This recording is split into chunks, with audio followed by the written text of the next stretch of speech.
Жугуштуу эмес ооруларды алдын алуу үчүн тамак даярдоодо маргариндин ордуна сливочный май колдонуңуз.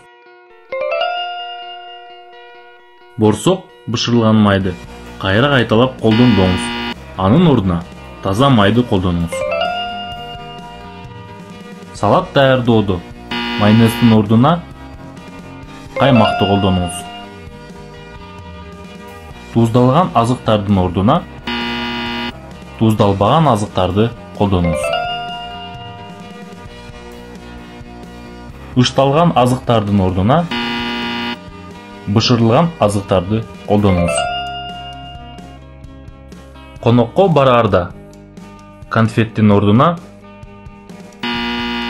кургатылган жемиштерди алып барыңыз. Вафленин ордуна мөмө жемиштерди алып барыңыз. Газдалган таттуу суусундуктардын ордуна компот алыңыз.